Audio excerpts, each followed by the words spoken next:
Welcome to NTD Evening News. Our top story tonight, tragedy at a Minneapolis Catholic church and school. 2 children are killed and over a dozen injured after a shooter opened fire into the church during morning mass. Officials say they are actively investigating the incident. Christina Corona has what we know so far, including the identity of the now deceased suspect. President Trump orders American flags lowered to half-staff after the deadly church shooting. And new White House talks on Gaza's future after the war. Mario Tsu at the White House.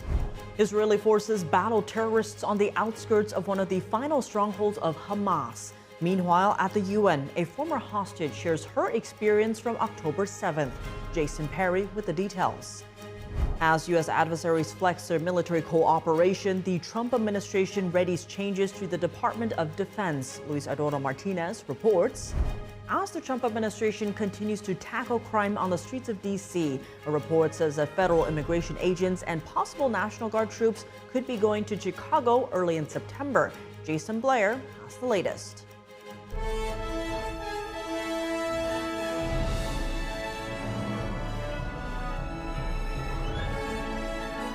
This is NTD Evening News, live from our global headquarters in New York City.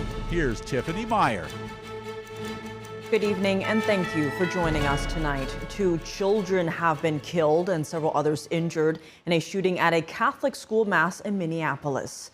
Authorities say a gunman opened fire, hitting students during their first week back at school. NTD's Christina Corona has the latest on this developing story. Good afternoon, everyone. To any of our students and families and staff watching right now, I love you. You're so brave. And I'm so sorry this happened to us today.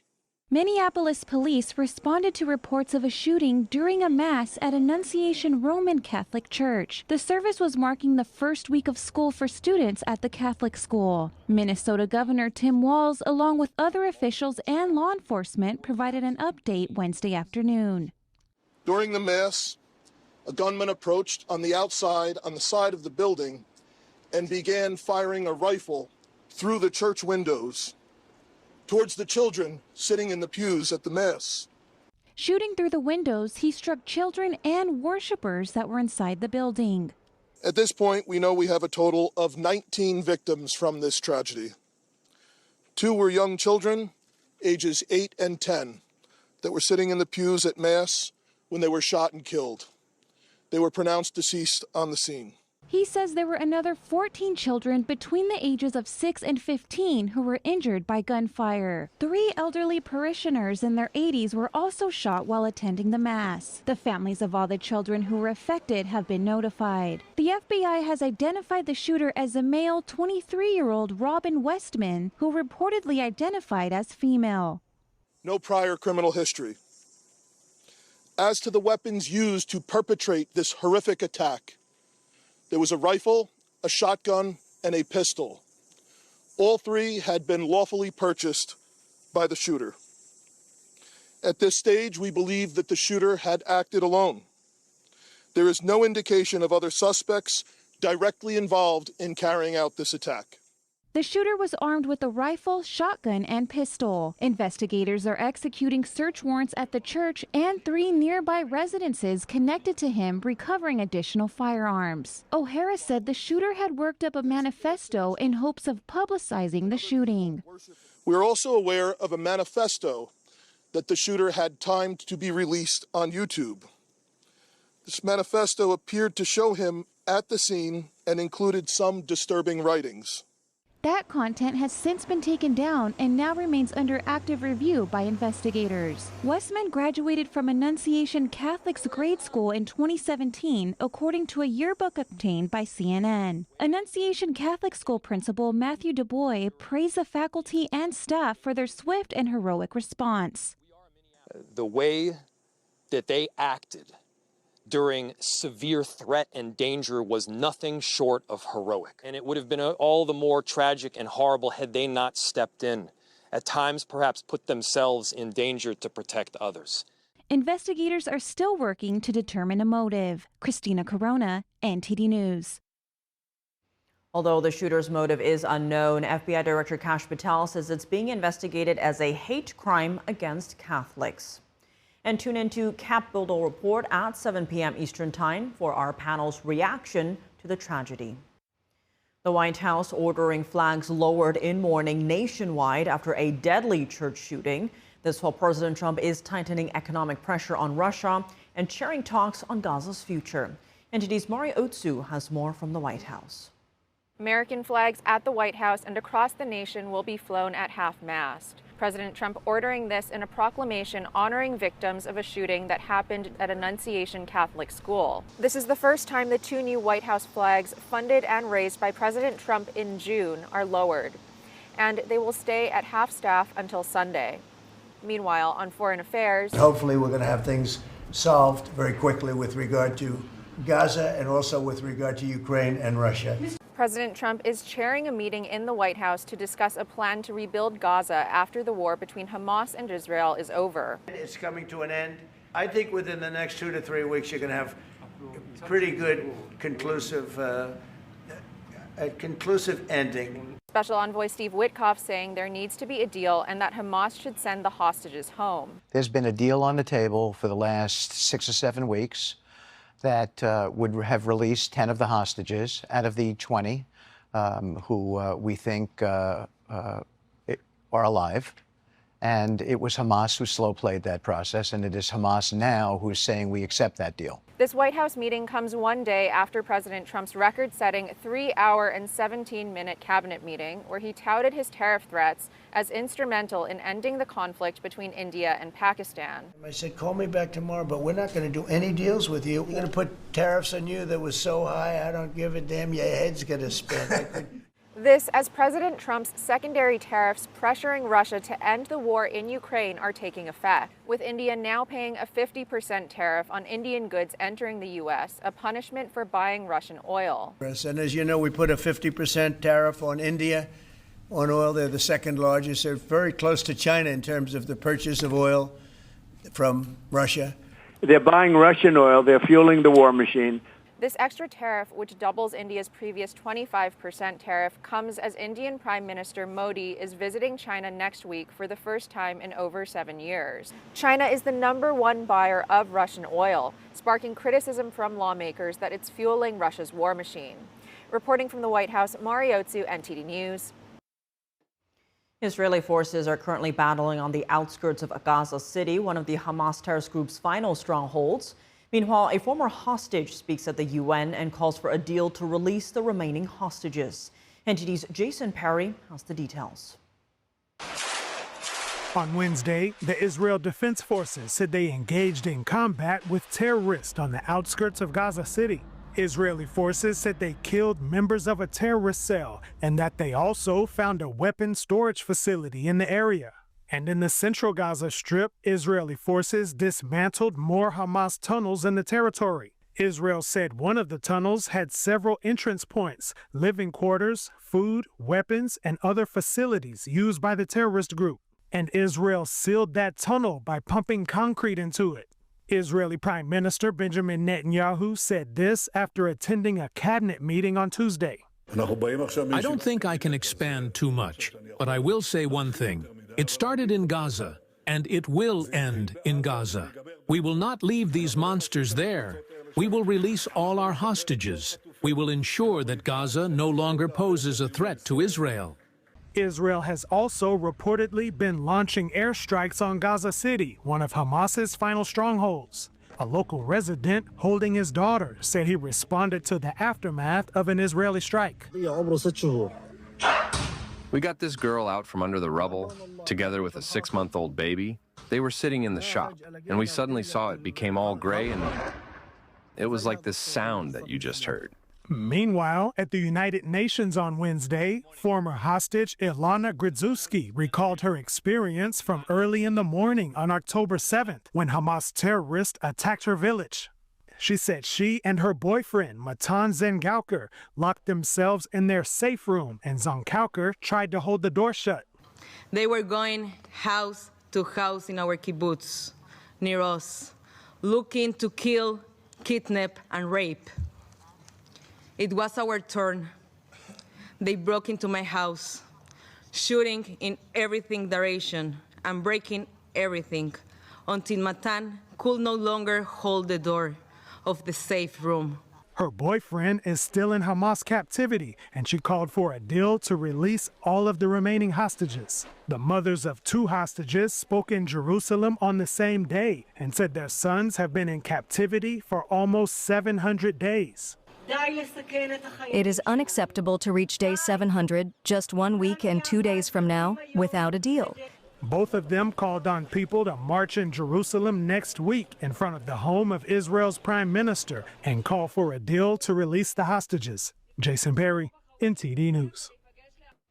The Trump administration has suggested it will soon make some changes to the Department of Defense and its broader strategic emphasis.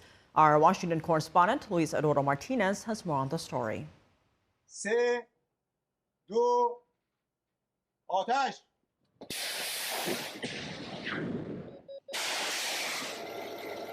U.S. adversaries are ramping up their military cooperation and military exercises. Iran conducted last week its first live-fire military drill since the 12-day war. Russia and the Chinese Communist Party also conducted earlier this month joint live-fire naval exercises in the Sea of Japan in a show of growing cooperation in between Beijing and Moscow.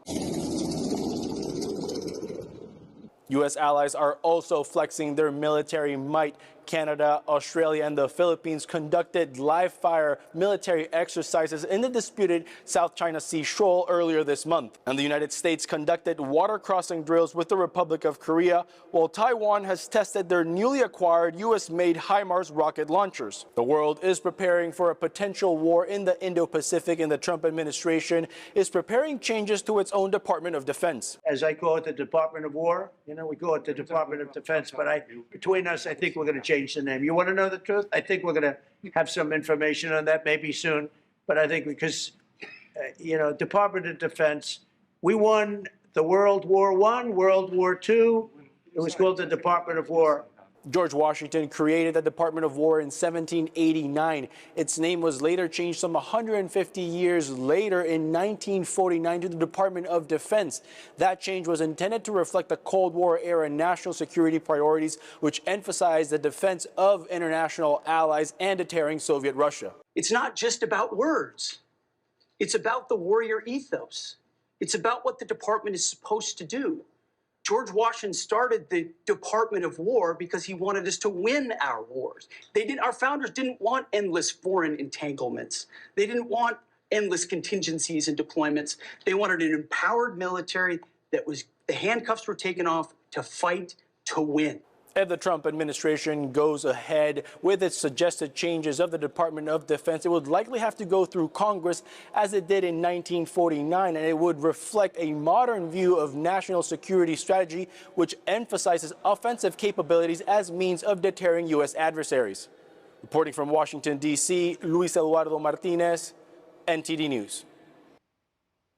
Will the Trump administration deploy ICE agents and National Guard troops to Chicago? Discussions are reportedly underway on possible housing for federal law enforcement near the city.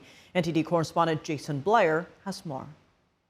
There have been reports since June that the Trump administration could send ICE agents to Chicago as a part of a focus on so-called sanctuary cities. The Chicago Sun-Times reported that an operation could start in early September and that agents could stay at a naval base north of the city. The Times, citing an email from a Navy captain, reported that National Guard troops could potentially stay at the base as well. President Trump has been talking about possibly doing an operation in Chicago, similar to what's going on in Washington, D.C. Chicago, everybody knows how bad it is. Everybody standing there knows. We know. You don't have to be doing any studies. Trump has said that he'd prefer to be asked for help by the governors of Illinois and other states. I hope that Illinois, I hope that New York, I hope that California, I hope they call me and they say, I'd love to have you come in and help us out.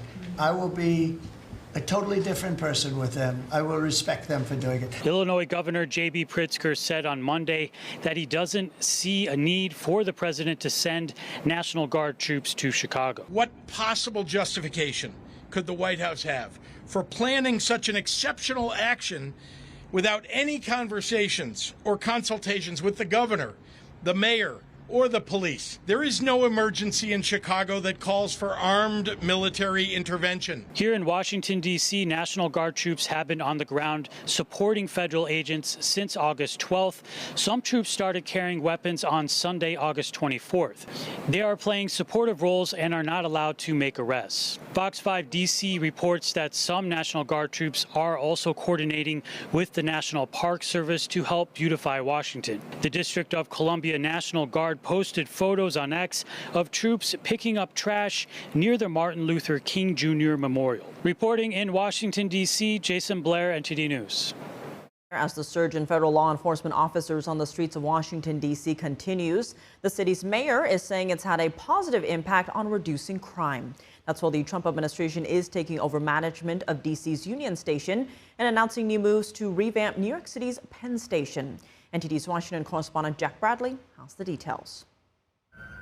The nation's capital is seeing a major reduction in crime following a surge in federal authorities over the past few weeks. Mayor Muriel Bowser says the move has brought down violent crime like homicides and carjackings. The difference between this period, this 20-day period of this federal surge and last year represents a 87% reduction in carjackings in Washington, D.C. Just a couple days earlier, Bowser was criticizing troops in D.C., which she still is. That is National Guard troops and ICE agents patrolling the streets. I don't believe that troops should be policing American cities.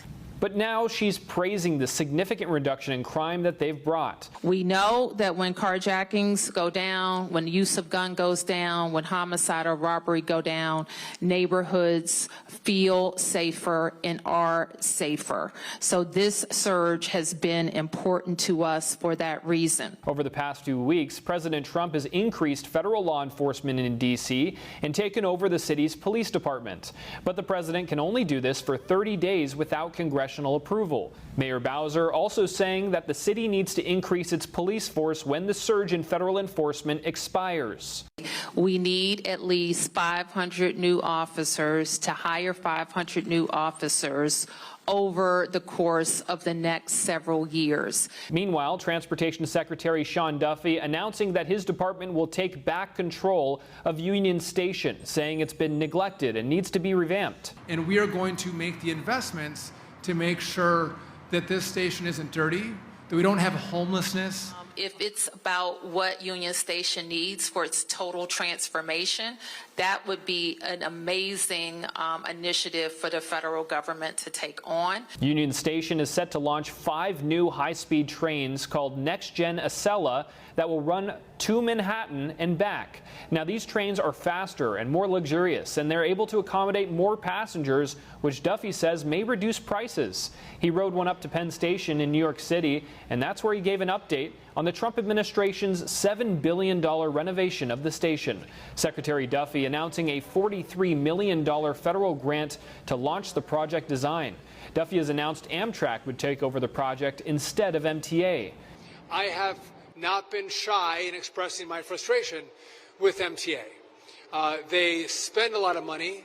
I'm not pleased with their deliverables, and I didn't have faith that they could deliver on this project. And Governor Kathy Hochul has voiced support for the Trump administration's takeover of the project. Construction will begin in 2027 after the design layout is finished. Reporting by Jack Bradley, NTD News.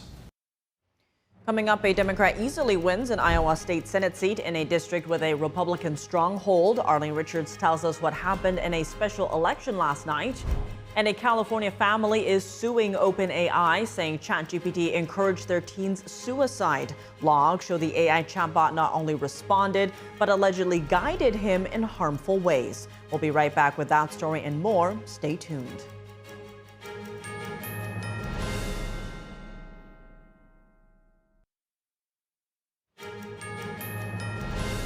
A Democrat flipped a Republican state Senate seat in Iowa in a special election. NTD's Arlene Richards has the details.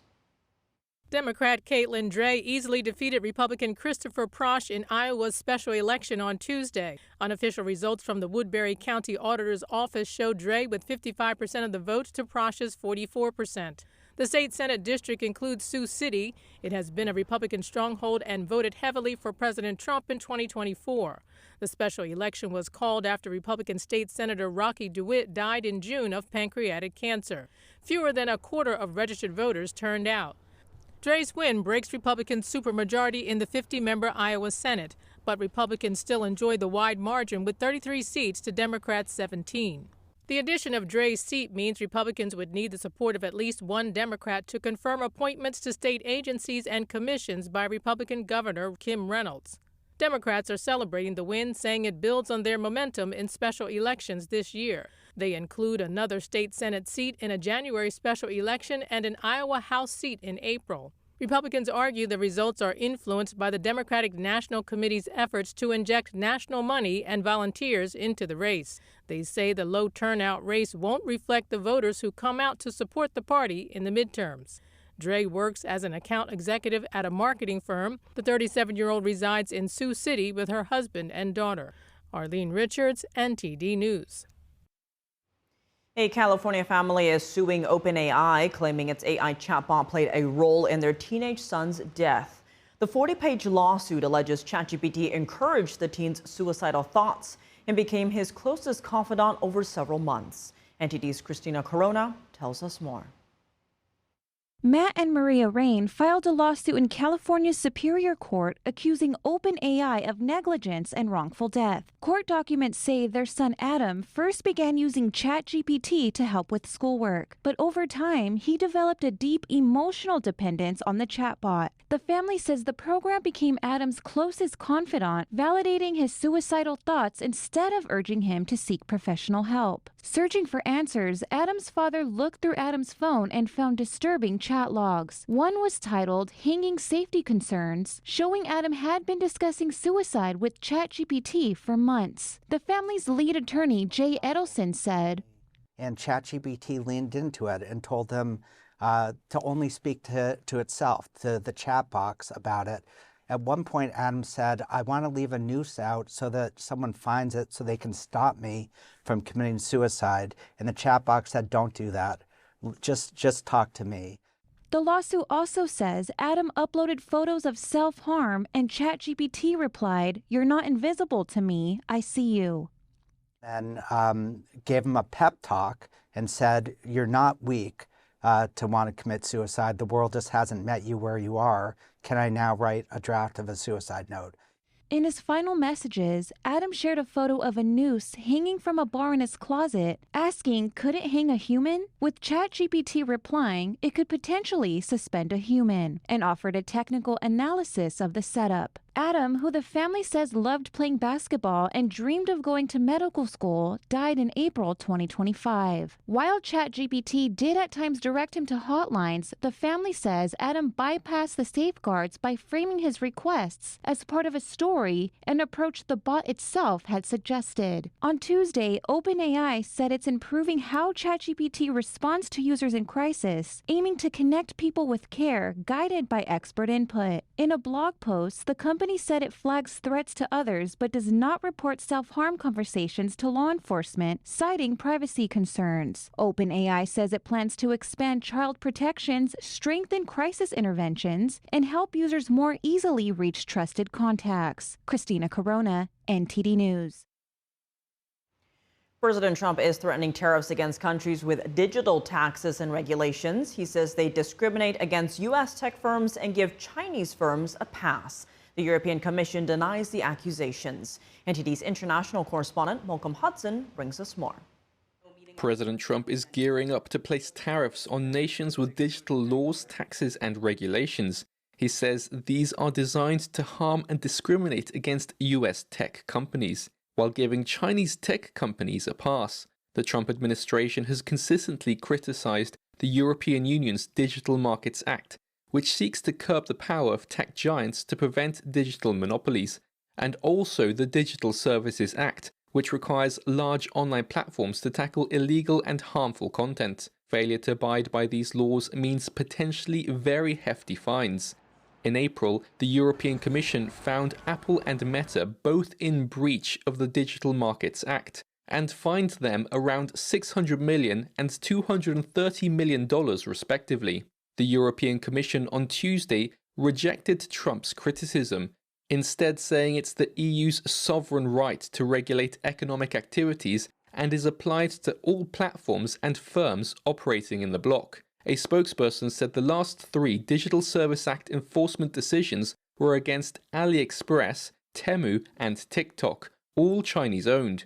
The US and EU last week agreed a joint statement on a deal to limit most US tariffs on EU goods exports to 15%, but this agreement could be impacted. Trump warns that unless these digital rules and taxes are removed, the US will impose substantial additional tariffs on goods from offending nations, and will bring in restrictions to curb the exports of US protected technology and microchips to those nations. He has also previously threatened to impose tariffs on countries like Canada and France over differences related to digital taxes.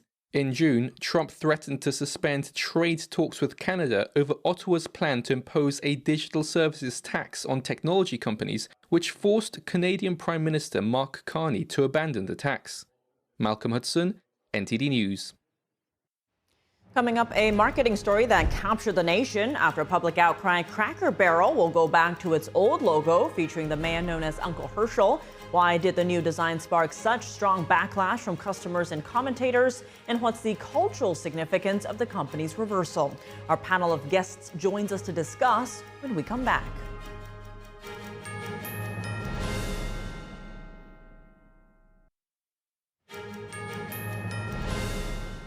Welcome back. I'm Tiffany Meyer. Cracker Barrel says it will scrap its new logo after fierce backlash from customers and public figures. The restaurant chain posted on X yesterday thanking guests for sharing their views and announcing that the old-timer logo would remain. The brief rebrand removed the image of the farmer known as Uncle Herschel leaning on a barrel, replacing it with just the company name. The company had been using the old logo since 1969. Some critics, including Florida Congressman Byron Donalds, framed the redesign as a woke move and a break with tradition. President Trump also weighed in, urging Cracker Barrel to reverse course and later congratulating them for doing so. The logo switch cost the company on Wall Street, with shares falling around 4%, but they bounced back yesterday after the company reversed course. Despite the headlines, Cracker Barrel says it remains focused on serving up delicious food and country hospitality. And we have 2 excellent guests joining us now to discuss the significance of all of this. Matt Klink, he's a Republican strategist and political analyst, and Robin Byro, he's a Democratic strategist and former Obama regional campaign director. Thank you both so much for being here. First, why do you think Cracker Barrel changing its logo became such a big issue that essentially captured the nation's attention, including comments from the president? Matt, why don't you start? Yeah, this is just a classic example of a brand misreading its customer. And look, it happens. It's unfortunate. You saw it happen. The most vivid example we saw recently was Bud Light with Dylan Mulvaney, where they just misread their customer base. And when the Cracker Barrel CEO said that they were redesigning their logo to, and I'll quote, appeal to the next generation of families, what does that mean? They didn't define what they were doing. They didn't do a very good job of communicating to the customers what they were doing, why they were doing it. And ironically enough, they pulled back and said that they were listening to their customers when they made the switch. Well, they should have done that beforehand. It was just that they just blew it. It's poor CEO execution by Cracker Barrel, and they, temporary loss, but nonetheless, $100 million that moved. And Robin, why do you think this issue's captured the nation's attention? Tiffany, I think it's because we're really tired of the malaise that we've seen from, look, all of the fast food restaurants, all of the coffee shops, they all used to have unique identities. When you would drive by, you remember McDonald's would have colorful playgrounds. Ronald McDonald would be seated outside on a bench, and now they all look the same. McDonald's looks the same as Taco Bell, looks the same as Wendy's, and Cracker Barrel was doing more of that. It was this move to have something that's clean, crisp, modern. I understand, but really we're kind of tired of that. This is the post-COVID era.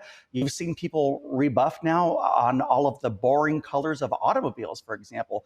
For years, we only had the option of white, gray, or black. but now you're starting to see some more exciting colors, and I think people are excited about that. And the changes of sterile, modern, I think those times are over. And Matt, digging into this, what does Cracker Barrel's reversal tell us about the current culture in America? Well, look, I mean, Cracker Barrel has its customer, and most companies spend millions or tens of millions of dollars understanding precisely who that customer is, what their eating habits are, when they like to go, who they like to go with, and to adopt. And look, I 100% agree with what your guest just said. They took a very iconic, interesting, unique logo and replaced it with something that is just blah. It has no character. It's sameness. It's like to fit in with everything else. And Cracker Barrel's customers were like, no, that's not. We go here because it's traditional, it's familiar, it's comfortable. You're right. The new logo, look, they were one of 1,000, not one of one. And that's where they just blew it. Yep. And Robin, want to weigh in on that? It's exactly, he brings up a great point. Look, the only thing that I don't understand is how it's considered woke. What they did, I don't see in any way was woke. It was more of the same. It was this trend towards sterile and modern, boring, if you will. But look, the CEO, actually, I pulled her up on LinkedIn. She's got a really interesting background. She's been CEO of Cracker Barrel for 2 years. Before that, she was with Taco Bell as president for 5 years. Before that, she was with Starbucks for 3 years. So she's a powerhouse. I will say this, at the end of the day, one thing that President Trump said in his truth, and I'm saying this as a Democrat, he was right. This was actually probably a brilliant move in the end because it's got everybody talking about Cracker Barrel. I just looked at Google Analytics and it's up by 13,000%.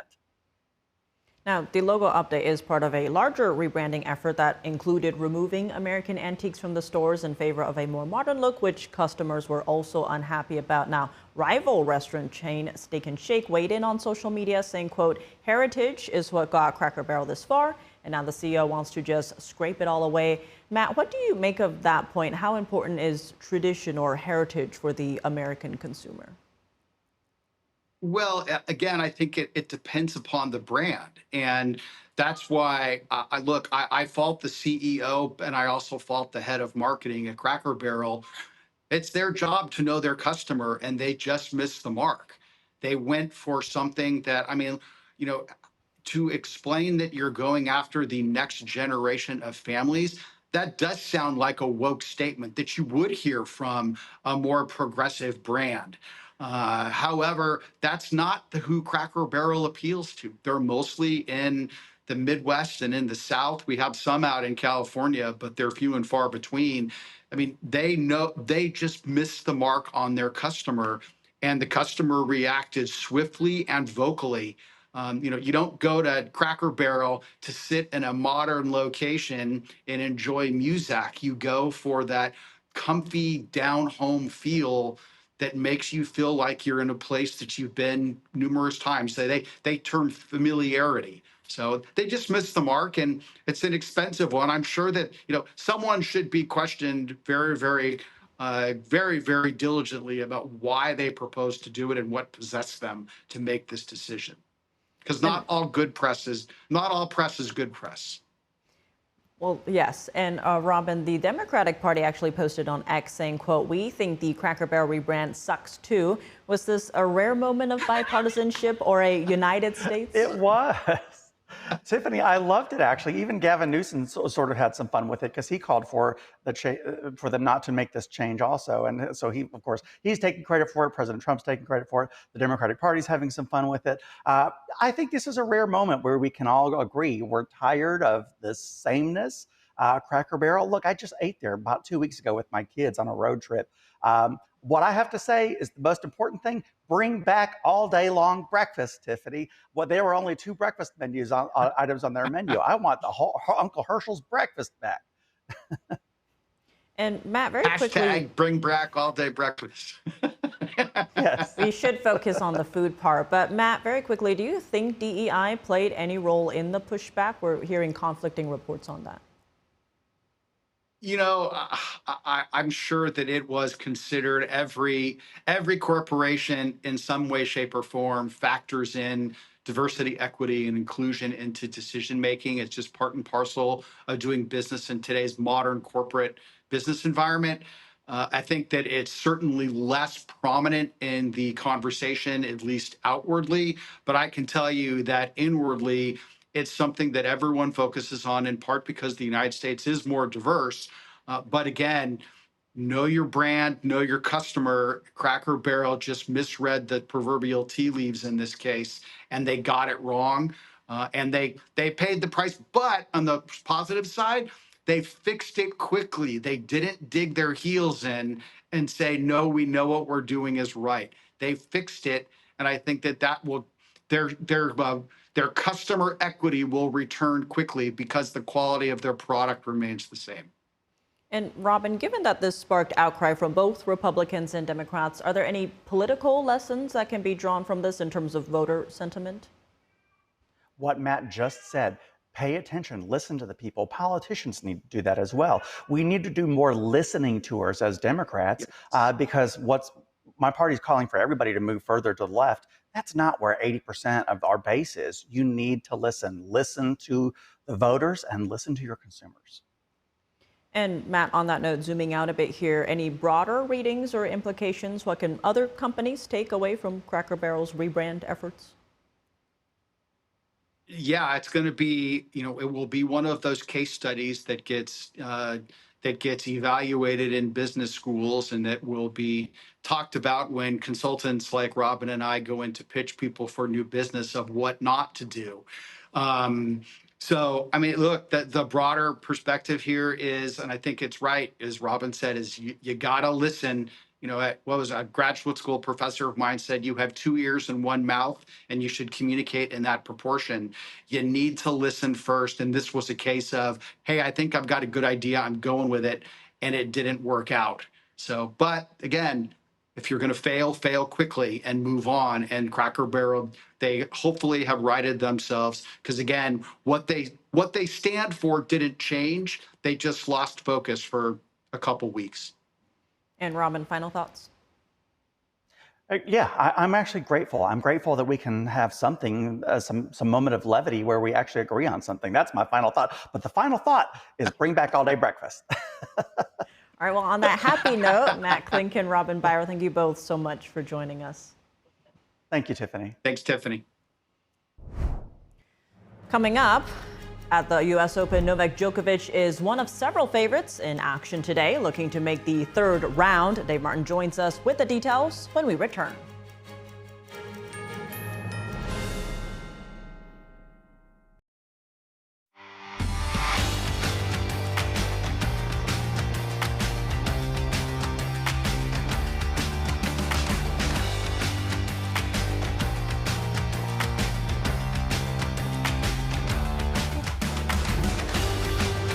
And now for your sports news, we're joined by NTD's Dave Martin. Dave, plenty going on right now, but let's start at the U.S. Open as the second round play begins today. What are some notable matches going on?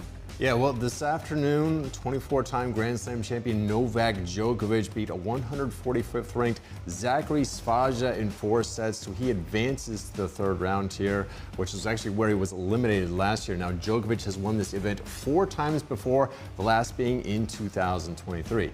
And tonight, actually in a few minutes, second-ranked Carlos Alcaraz will play his second round match. That starts at 7 p.m. Eastern time. Now, Alcaraz won this event in 2022. And Monday night, he kind of surprised the crowd with that new hairdo, the buzz cut that the crowd seemed to enjoy. Of course, he actually had asked their reaction afterwards. Of course, his friend and rival on the court, American Frances Tiafoe, did not agree, but what are friends for, I guess. Meanwhile, on the women's side, top-ranked Aryna Sabalenka will play her second-round match tonight at 9 p.m. Eastern time. Sabalenka, the reigning champion here. So, Tiff, we got some big players playing tonight. They're not really playing each other yet. That'll probably be next week as the less players are left. We start having big players against other big players. This week is like the week of the upsets, but there really haven't been too many so far. Not like it was at Wimbledon. Hence why haircuts are making the headlines. I know, that's the second straight day I've talked about that. I mean, how many times I can talk about that, or Daniel Medvedev's, blow up the other night. So I'm going to keep kicking those cans down the road for a while until something big happens, just so you know. All right, we'll have to give you a tennis ball to juggle while you do it. Shifting gears to the NFL, though, ESPN is reporting that Tom Brady will be allowed more access this season in his role as an NFL analyst for Fox. How has been Brady limited in this role? Yeah, well, since he's actually a part owner of an NFL team, that's the Las Vegas Raiders, the NFL has really restricted most of his access to team personnel. For instance, it's customary for the analysts and announcers, to talk with players and coaches, of the teams that they'll be covering in the days leading up to that games. Now, the fear the NFL has that Brady could gain some insider information, pass it on to his own team. There's also the fear that him talking with players who might one day be available in free agency for the Raiders to sign could be a form of tampering. But ESPN is reporting that the NFL will relax some of those restrictions this season, allowing him to attend production meetings, remotely anyway, and allowing him to talk to some players off-site as well. Now, Brady was signed to a 10-year, $375 million deal with Fox being an analyst.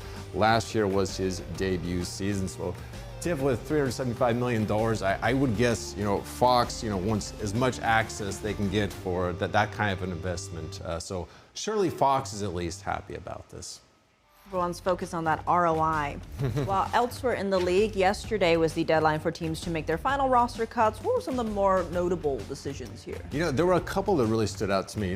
For one, the New York Jets cut wide receiver Malachi Corley, who was their third-round pick just a year ago. In fact, they traded up to him. He was the first pick of the third round. It didn't work out. Now, usually players taken in rounds 1, 2, and 3, you would expect they would last at least 2 to 3 years. That's why this one was more notable. I think the big one, though, was the Cleveland Browns letting go of quarterback Tyler Huntley after already trading Kenny Pickett away to the Raiders.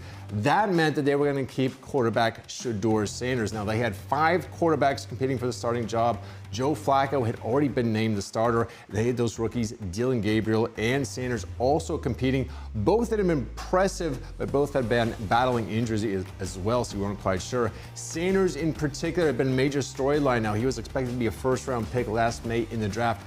Fell all the way to the 5th round. Had a very impressive, though, preseason showing there in his first game. Unfortunately, he was injured after that, so congratulations to him. Looks like he will be at least the 3rd-string quarterback for the Browns to start the season anyway. Strong start then. Strong start.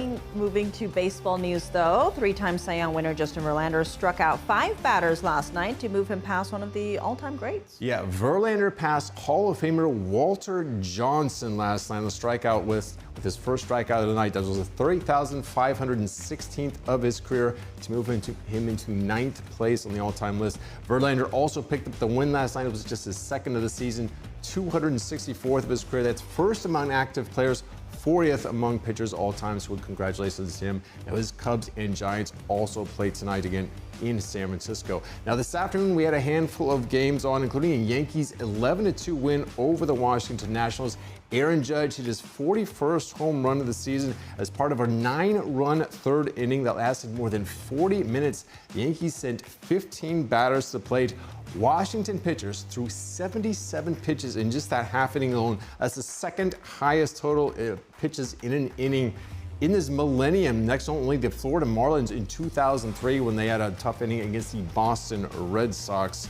In any case, with a win, the Yankees are just a half game behind Boston for 3rd place in the AL East. Now, Tiff, interesting thing about that 2003 Marlins team, despite that rough half inning against the Red Sox, they ended up winning the World Series that year. I don't think I can say the same thing about the Washington Nationals. I think they're in last place right now, or in 4th place. So, but it's an interesting side note there that somehow they were good enough to win the World Series that year, beat the Yankees in 6 games. I'm sure that was a tough day for our certain colleague here, but yeah, interesting factoid there. Hope you appreciate it. Are we looking for a miracle comeback again? That would be quite a miracle if they just made it to the playoffs this year. So, all right, well, I'm not predicting America loves a long shot. They do love a long shot. I would love to see it, you know. Well, on that happy note, Dave, as always, thanks for joining us. Well, thank you, Tiff. And that's all for today's news. For round-the-clock coverage, visit us at ntd.com/live or download our NTD app. Thanks for tuning in. I'm Tiffany Meyer. Good night.